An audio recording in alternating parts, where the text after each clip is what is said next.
My name is Norman Alexander. I'm from Kingston, Jamaica.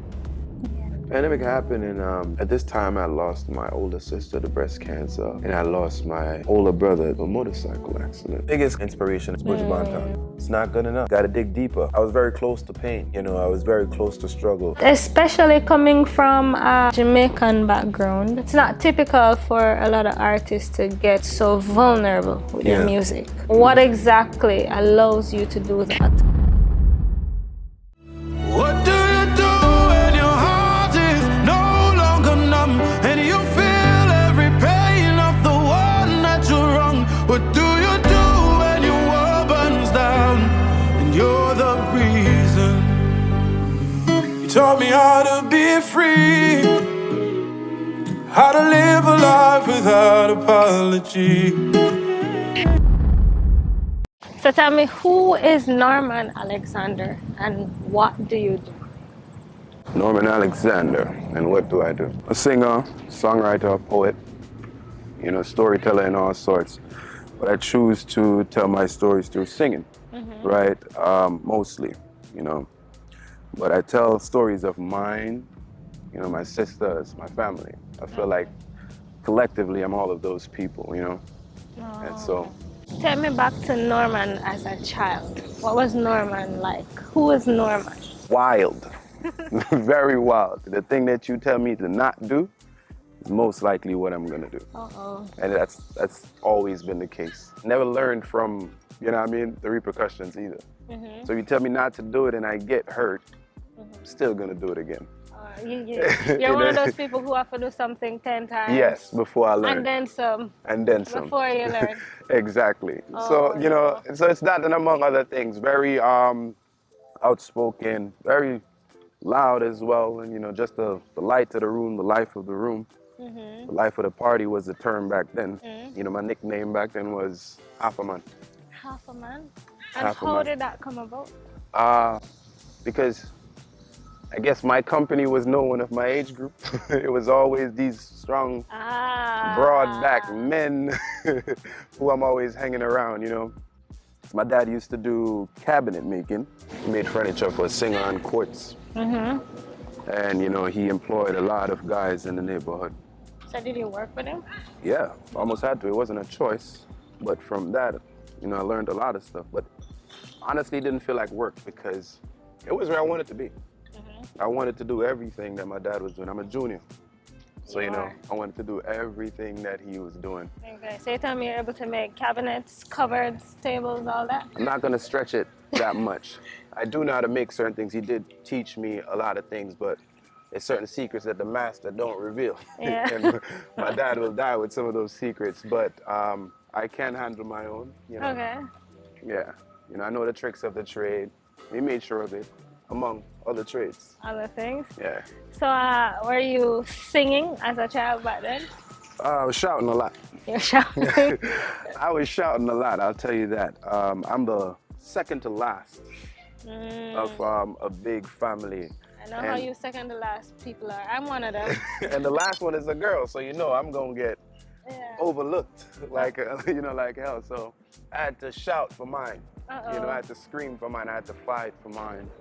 And I know a lot of people out there can relate to that. You were shouting, but were you singing at all? Like I said, I think I was in a mimic stage. And this is about 5 to 7 years old.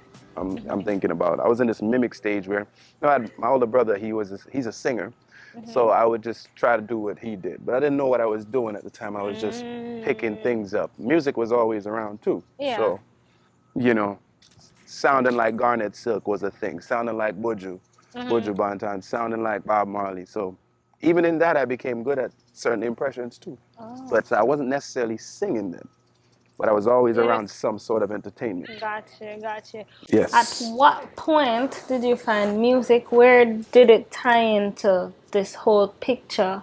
Has it always been an outlet, or is it an outlet for you? Some ways I always knew it was gonna get here, but we spoke about my older brother. He does music as well, and we fought a lot. I spent my entire life being compared to him, right, in a very bad way. So I tried in every way to not do things that he did, out of fear that they're just going to say I'm following him. And he wasn't the best example at the time. love my brother. I'm talking about a specific time, right? Mm-hmm. But so I ran away from music. Like every time it looked like someone would give me a compliment, like you should really do this. Even as a young kid, I was like, no, that's his thing. But like I said, in the back, I felt like it was always an outlet because nothing made me feel like how music made me did, except again my older sister. But music was always there Did for me. you ever like sing on a choir or do No, anything? no, no, I never did any of that. I wasn't even. I never went to music school. Remember I told you I was always mimicking though, mimicking musicians, and I could sound like anyone at the time. Who can you sound like now?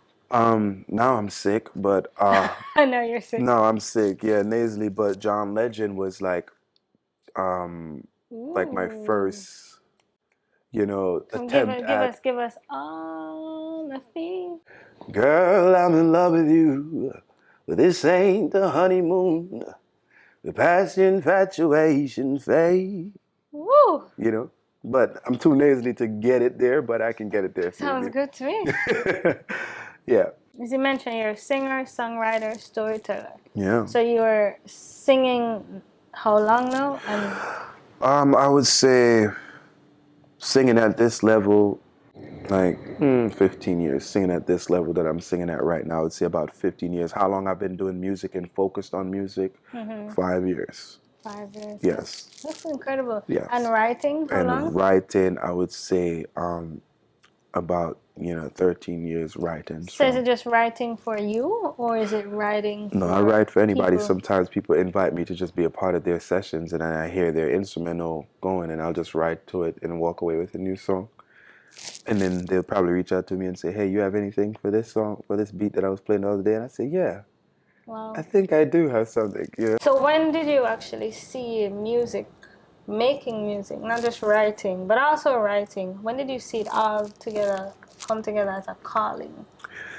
Yeah, because naturally it started as I could do this type of thing. You're working at it, not really confident at what you're doing. You're throwing spit paint at the wall and just finding yourself. The girl that I was with at the time, now a woman, she was very present and supportive in my, wouldn't call it a dream back then, but your journey. Yeah, she was a part of that journey, and she even went as far as got me some vocal lessons. And things like that, and bought me some equipments and an instrument and things like that. So that's when we were just playing around with it.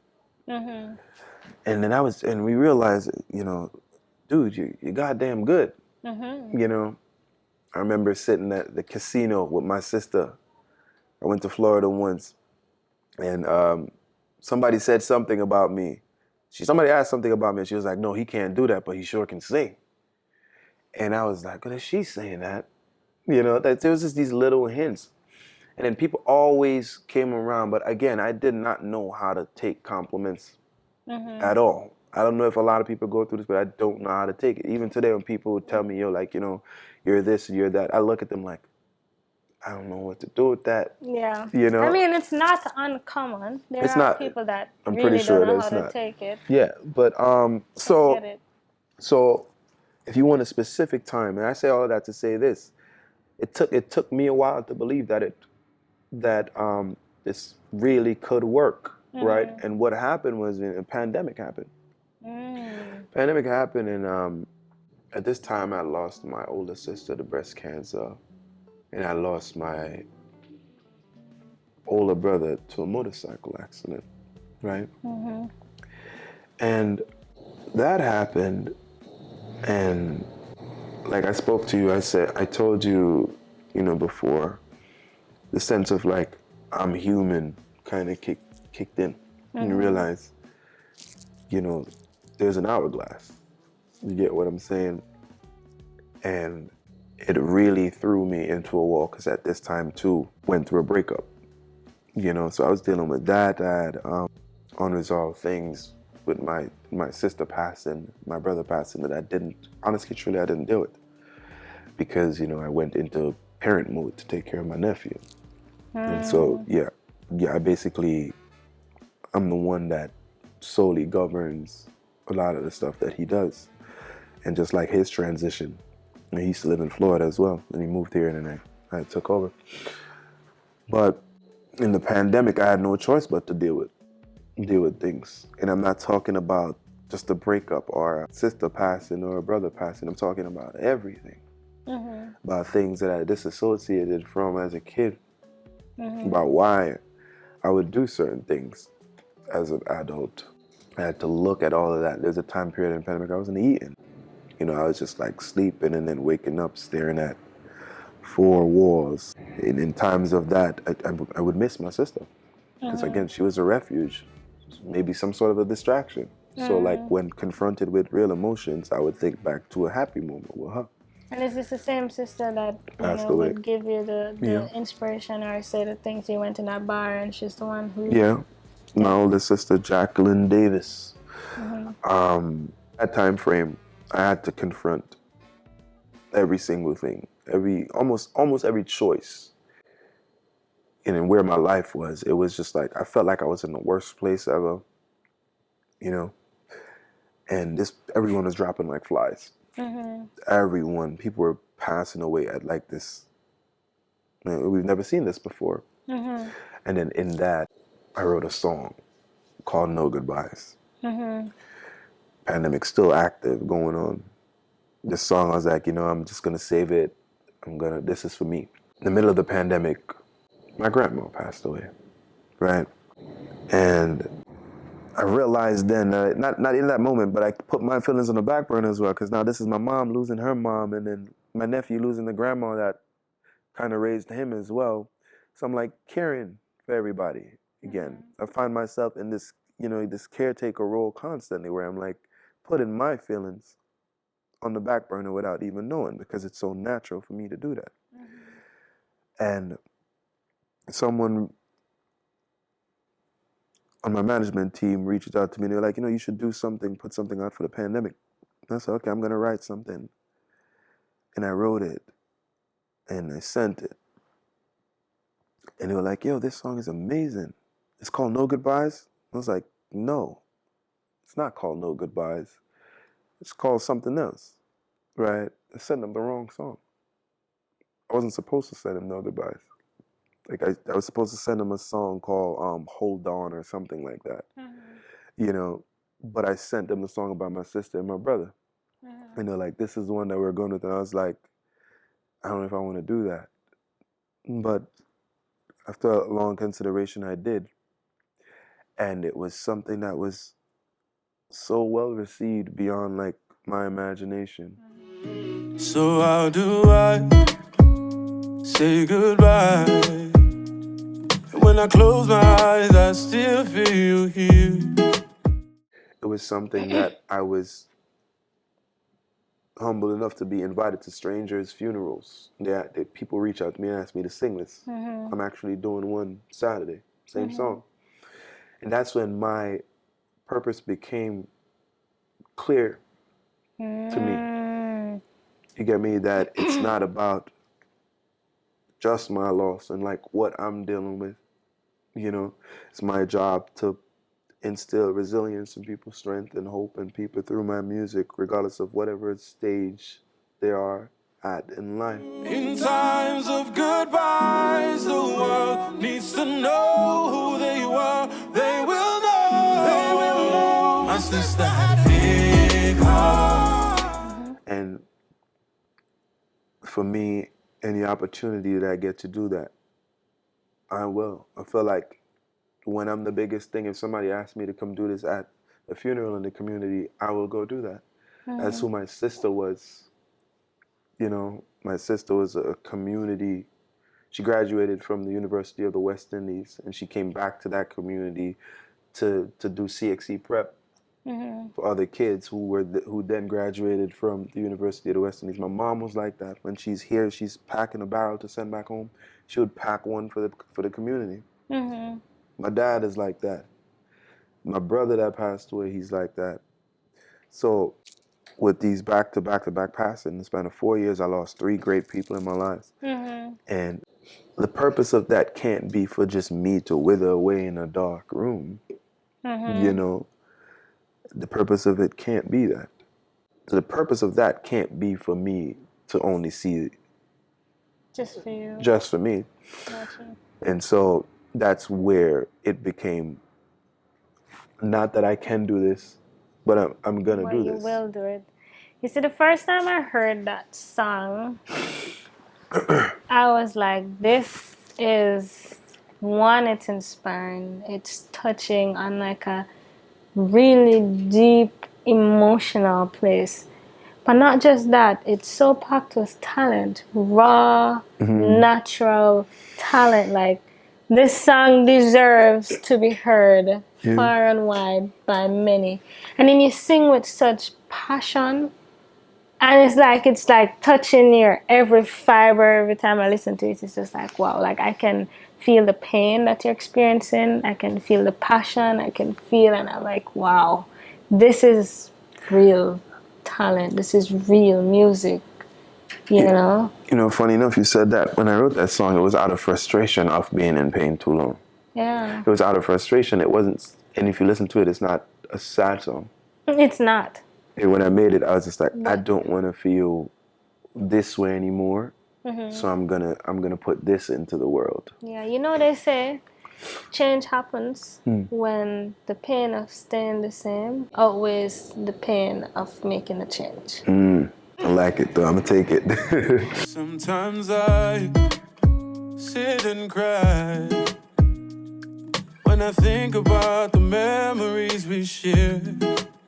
My sister had a big heart, a bright smile. So you were in that place where that staying the same is, I'm not doing that. So now I need to do something about it, and that you did. Yes. And it has not only helped you, but helped others that So are many dealing others. with a similar situation, or I've performed all over, and like I'm telling you, there's always someone that's like bawling their eyes out in my audience, and it's. I'm also grateful that I don't get desensitized to that, because sometimes I'm like, this is happening. This is really, you know, what I mean, this is a thing, and it kind of just reassures the direction that I'm going in. For every reason I get, you know, I might have doubt, right? There's like on a day to day, there's like 5 things to just cancel that out of like why you should keep going in this direction. No Goodbyes is a gem. It's not even my song anymore. It's not even my song. Yeah, honestly. ours. Yeah. We'll take it's it. Just one of those. It's one of those It's one of songs. those guys. If you're watching to this point, you got here, I'm gonna encourage you to go and listen to that song. You will not regret it. I'll leave it linked in the description bar below. It'll be one of those that will touch you from probably the sole of your head. Is the sole of your head? The crown of your head, of your head. to the sole of your feet. In a lot of your music, you tend to tap into that emotional, vulnerable space that I won't say a lot don't, but it's not, especially coming from a Jamaican background, it's not typical for a lot of artists to get so vulnerable with their music. What exactly allows you to do that?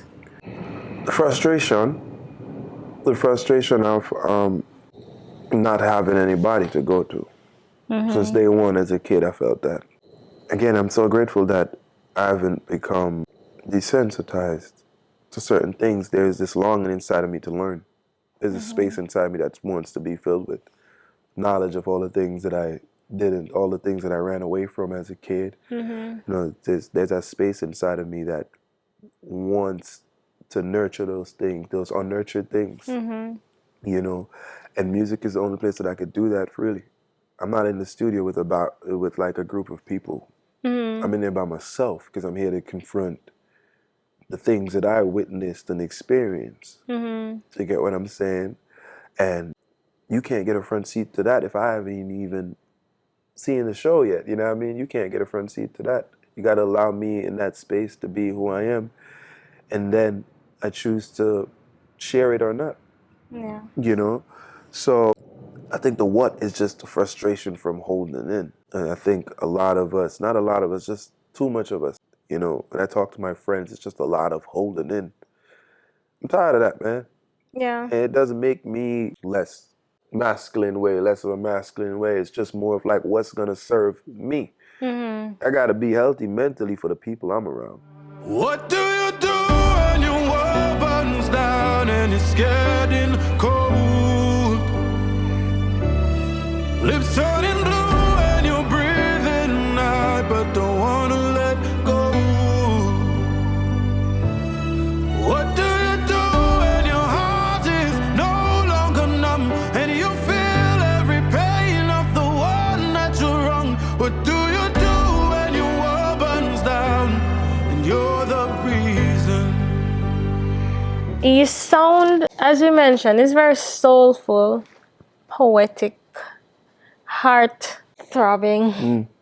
You know, it touches on a deep emotional level. And then you have this sound, this raspiness, this that just gets you so enthralled in the music. Like, as a Jamaican, right, we're used to, yes, there's some raspiness. There's like Dre Island and Assassin, or should I say Sasco. But your sound is still very different from the typical Jamaican art. It's not dancehall, it's not reggae, it's not nothing like that. Like, how did you get there? Well, it did start in Jamaica. You know, Jamaica is a woman of many textures. You get what I'm saying? Yeah. Many textures, like I oftentimes think of you as like you sound more like a Sam Smith, I more get like that a a lot. John Legend. Giveon, is Giveon? Giveon, yeah. Giveon. You know, that's the kind of sound that you have. Like, how did you get to that sound? Well, an artist he's gonna cultivate that, right? You're gonna have an idea of you're gonna pull from people. You know, there's some aspect of that before you own it and make it your own, right? You know, but like I was saying, you know, even being in Jamaica, even sometimes some of the reggae artists that, you know, the older reggae artists that we grew up on, they gave reggae a different, you know, feeling. You would think reggae was jazz sometimes. You get what I'm saying? There was just a different vibe to it. First and foremost, my biggest connection to music when it comes to the, you know, inspiration in terms of artists and being from Jamaica is Buju. It's Buju Banton. So if you want to ask me where the rasp come from, ask him where his rasp come from.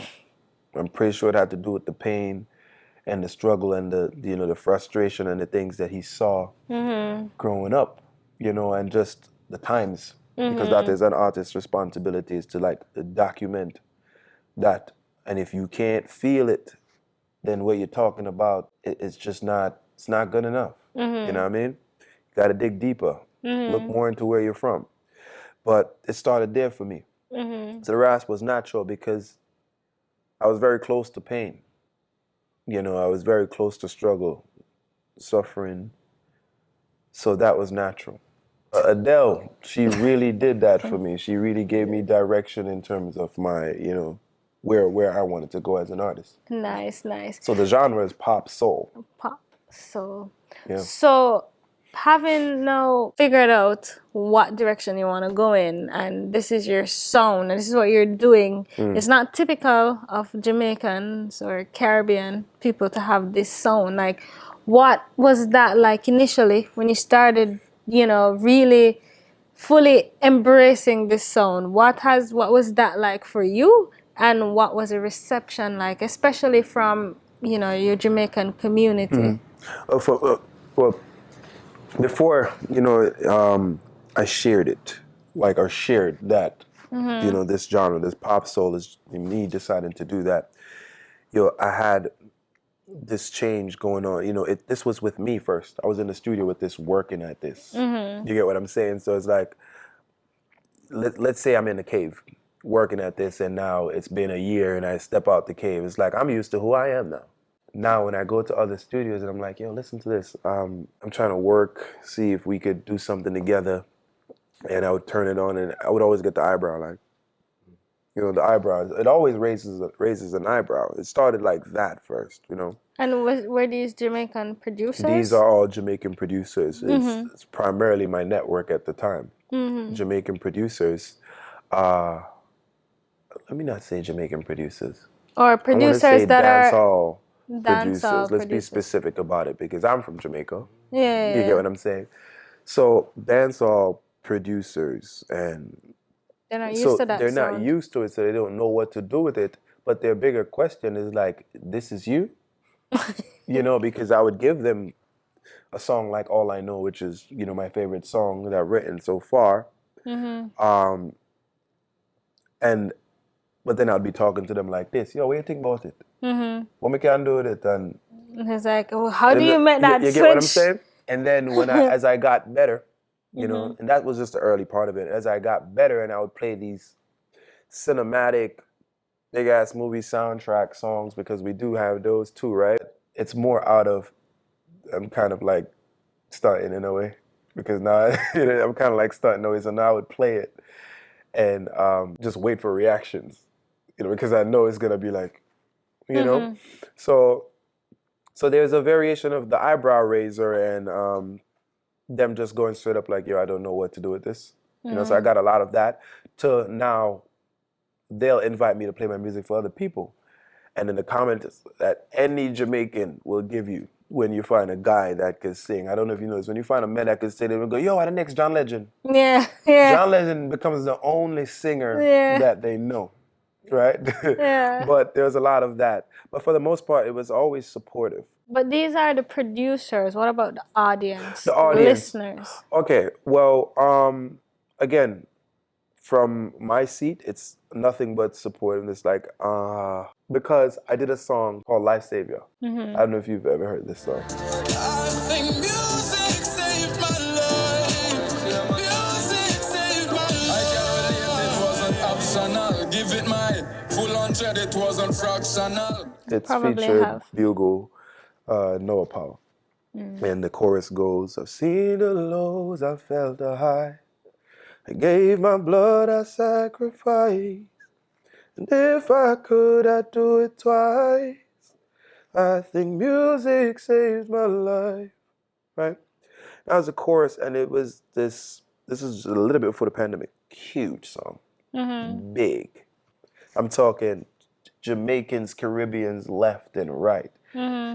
They're like, this dude is like John Legend. Yeah. You get what I'm saying? I'm telling you, that's just what we think. No, let's not get that out there. I'm not like John I Legend. did Sam Smith too. I did Giveon. You know, there's more. Adele. But You're the yeah, male Adele. I'll do take that. that. Jamaica ate that song up. And I was invited to the Rum Fest that was being held that year, the Uppertown Rum Festival. And I did that. It was my first crowd of 7,000 people or something like that. Nice. It was huge, you know. And then they came to my page, and then they realized, oh, it's not dancehall. He's not reggae. And I think I lost a lot of attention because of that. I think they wanted to hear more of that, but that was something that I was always okay with. Who is they? The audience, the Jamaican audience. The Jamaican audience. I think a lot of people came to my page within that month of when that song was hot, you know, to see, yo, we want more of this. More Jamaican songs. And so I think a lot of them veered away.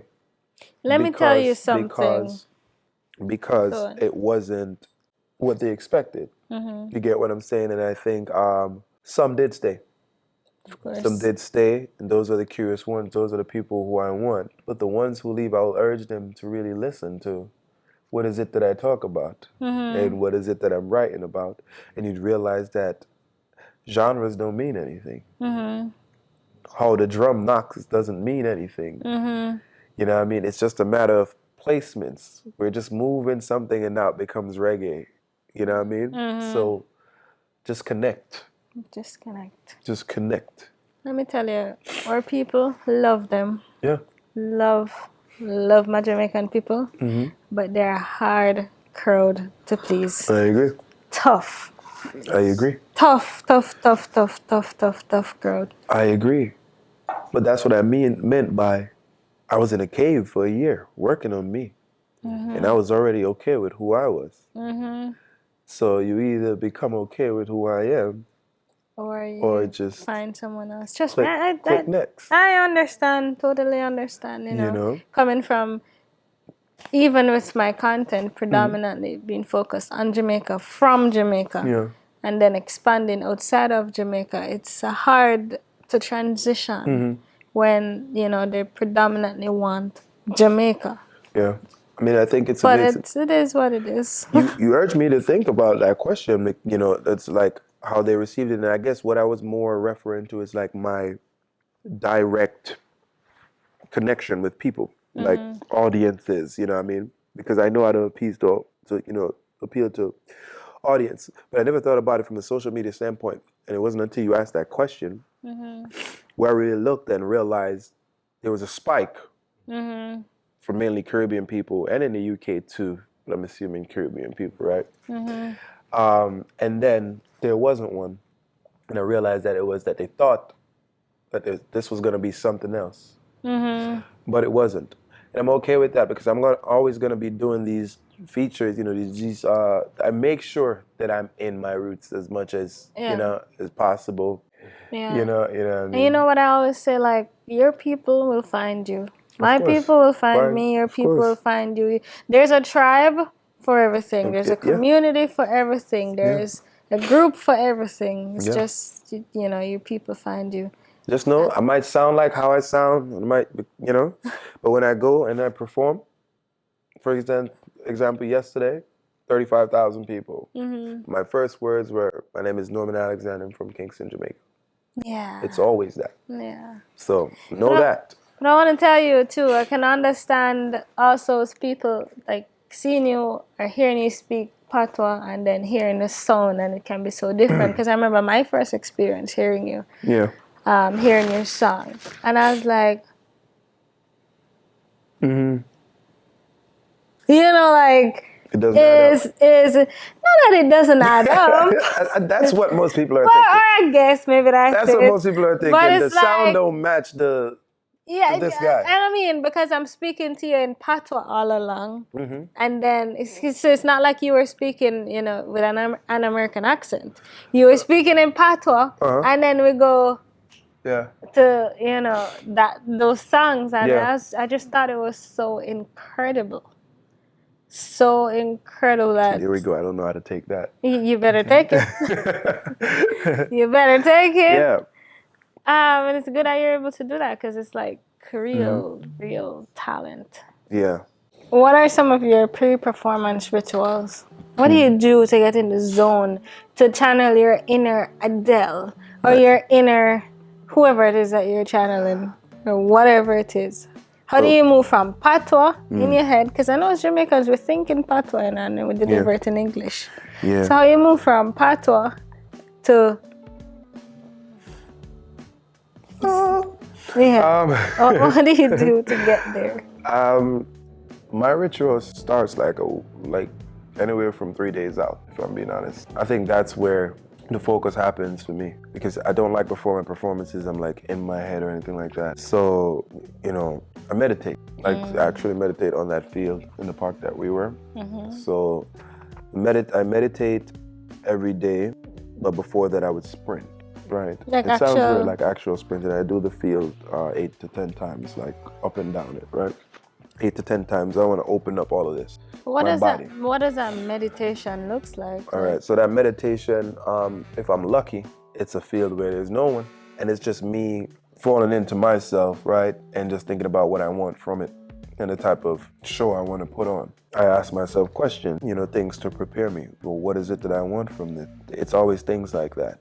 If there's an issue of nerves, which there is, and I hope it never goes away, I confront those as well. Or what am I nervous about?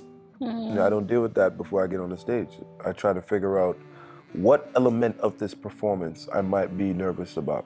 And I deal with it anywhere 2 to 3 days before. Got you. What happens when you have performances back to back? Because you say you have 3 days to do it, but what if you have like 10 performances back to back? That's even easier. How do you, it's just mentally. one preparation for all of them? So when it's back to back, the first one is the hardest one. The rest is easier. Because it's kind of like you don't allow yourself to get dried up, cold. You get what I mean? So it's the equivalent of like practicing every day before a performance. It's So like you're like in the you're already zone. in the You keep zone. in the zone. So it's like when you're in sales. Exactly. The first sale is the hardest. Hardest After sale. that, it becomes a little bit easier. Exactly. Gotcha. So for me, the first one is that home. Got you. And sometimes there are spontaneous performances that, you know, I get to, not yet, where I can't get to do my rituals, but I have to do something on the way there. Gotcha. Makes sense. So who are some of the people that you'd love to collaborate with, if any? Oh man, there's so many. You want dead or alive? Both. I'm gonna give you the live ones. That makes sense, right? The first name is Ed Sheeran, honestly. Ed Sheeran? Yeah, Oh, just creatively. That'd be a good collab. Creatively, where he goes is amazing. Yeah. There's a writer by the name of Jimmy Nibs that I want to work with as well. Adele. You know, Adele, I would I'd just love love to to hear work a with track her. with you and Adele. Bruno Mars. Ooh. Burna Boy. You know, Thames, definitely. I want to work with Thames. She's good. I want to work with Thames and Lil Baby. I want to work with him. Now that's different. I was not expecting. Yeah, because he's Lil Baby different. lineup. He's different to me. He's not just one of those rappers that, that just emerged and they have a little clout. He's an artist. Gotcha. But those are to name a few. And the name, it's, there's a lot on there. Gotcha. What legacy would you like to leave? When it's all said and done, Norman Alexander. When it's all said and done, Norman Alexander, he gave people hope.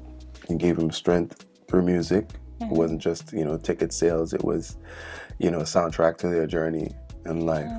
Norman Alexander would have made due on his promise of bringing a library in his community, a youth center in his community, because the community needs more.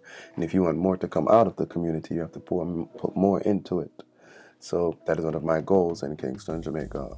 I want to do that. Yeah, my legacy is one of that allows people to know that, okay, we're not perfect. There's this expectation that you can't mess up. And I want people to know that it is. Nothing good comes from scolding a child for messing up, right? And just only celebrating the good that they do. Talk them through the bad that they do as well. So that's, my legacy is someone who came from not the best situation and, and did all of this and touched this many lives and conquered this many stadiums. Okay. Yeah. Awesome. So, where can we find you? You can and find what me. are some of your upcoming shows? You can find me on all socials, TikTok. I'm present on TikTok and I'm doing more on there now. You can find me on Instagram, Norman Alexander Official. Those two primarily. But for my music, you can find it on Apple Music, Spotify, YouTube, Amazon Music, anywhere you digest your music, you take your music from. And as far as my upcoming shows, I'm going to be at the New York Coffee Fest, attended by thousands. And in October 19th, I want you to remember this, October 19th, I'm going to be in Rockwood Music Hall with a few friends of mine. I'm headlining, it's my headline show. You can get your tickets at rockwoodmusichall.com or just follow me on Instagram. The link is going to be in my bio. And grab those tickets fast. I can, And the link will be in the description Exactly. of this video Yes. as well. It will. Yeah, It will. it will. She said it will, so it will. That's where I'll be. Rockwood Music Hall. So. All right, so I have a ritual at the end of all of these shows. I like to ask people, I like to test how Jamaican you are. Oh, shit. So I know you've been away from Jamaica for some Long time. But we want to see if we're going to accept you back in the country or not. Even on vacation. So if you don't pass this, then, we're going to not let him in. Right? Damn. So, one, I want to know who killed Philip. Wow. I think I'm wappy, them say. Yeah, I think of that. But I know if they ever catch him, but we know say him do it. Okay. Complete the following proverb. Boom, boom. When trouble catch you.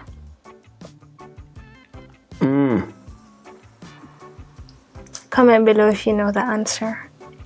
When trouble catch you. Now it. Pitney shot fit you. Fit you. Never heard that one before? Nah. Oh. Alright, so I need you to name 6 Jamaican body parts.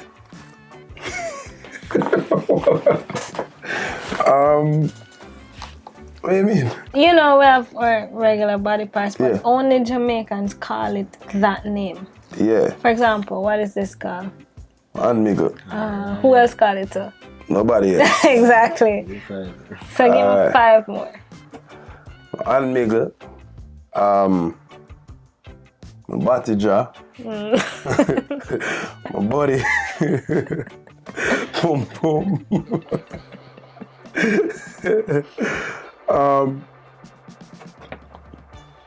Wow. The big finger. And titty count? No. No, that can't count, right? Have it. Head back. There we go. Head back. Yeah. Neck Mad. back. Neck back. Neck back, all of these things. Nose yeah. hole. Nose hole. All of these things. The pieces of a soul. I wake up in the morning, I'm always in my head. I pray to God for my own sake, to try and fix myself. Burning out, I'm exhausted, falling in love too often, and my heart's been taking beating. Just need some time for me, so used to being wrong. Though I'm right, I still play along, falling into a routine. But maybe I just need some time for me.